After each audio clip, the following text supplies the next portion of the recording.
Tulsa Now advocates for pedestrian safety, neighborhood revitalization, better land use policy, density of development, better transportation options, wise and careful use of tax spending, and entrepreneurship as part of economic development. What is the one big asset that District 4 has, and what is the one hurdle that District 4 needs to cross in order for us to achieve this vision that we have for a better Tulsa? I think the one advantage that it has is that we are already set up to have that density. It just needs to happen. And lots of people would like to live downtown, and the more buildings that are turned over and opened up into places to live, the more people will be moving downtown. A lot of entrepreneurs are downtown, and not just downtown. I mean, we have the river parks, we have the river. It's very diverse, our district. I would say probably the biggest problem. Oh.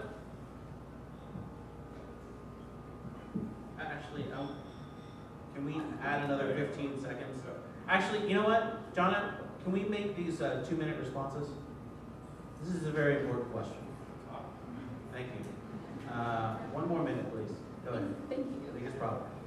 The biggest problem I see in our district, it does have to do with the abandoned buildings and the dilapidated structures that attract the criminal element and the vagrants, and not just downtown, but in other parts of our district. And it's a problem. I mean, we can talk about food trucks and flower beds and things, but when it comes to government, I want to feel safe. I want to feel comfortable reading the local newspaper every day and not seeing that people were shot or stabbed. And it's so close to where, I mean, it's where we live.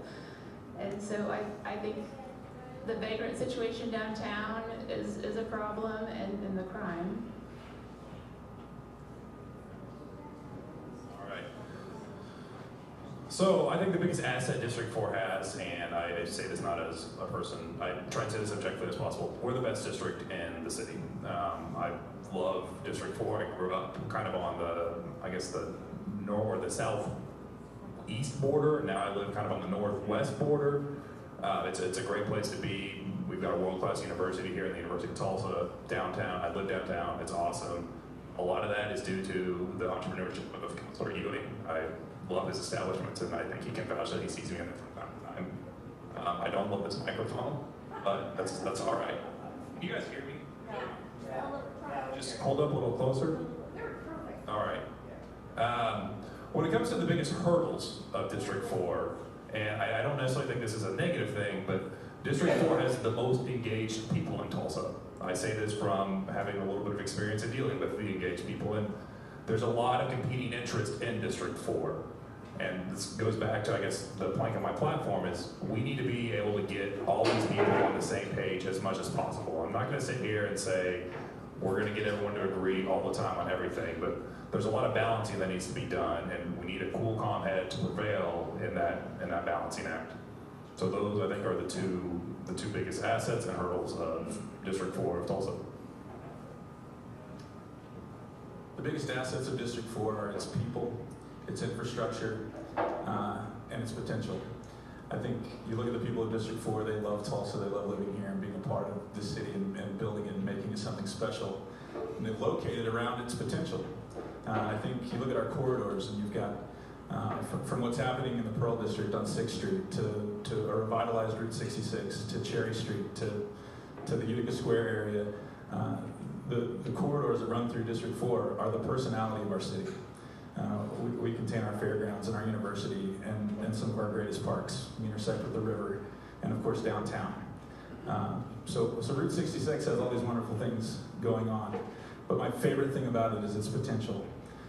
I can't help but drive through certain neighborhoods like the Kendall Whittier neighborhood and see not just what has happened, but what has yet to happen. To see buildings that will someday be coffee shops and restaurants and retail shops. And this potential is igniting the curiosity and the entrepreneurial passion of our community. And you're starting to see year after year new entrepreneurs enter the mix and decide to invest their heart and soul and their time and their money and turning an old warehouse into a new retail store, into a new restaurant. So the biggest obstacle for me is anything that gets in the way of those people. Gets in the way of those people who see that potential and want to do something special. And that's where government does come into the conversation. And it's what we do with our land and our land use policy and our transportation policy. And so many of you guys understand this, you're passionate about these things. The city of Tulsa approved Planet Tulsa, and it gave lots of us hope for what our city could be. And since the time that we approved that plan, we've generally seen it ignored by our city's leadership. If we're going to achieve that great potential, we've got to start taking our city's comprehensive plan and building something on top of it. And that's how you build momentum, and that's how you become a great city.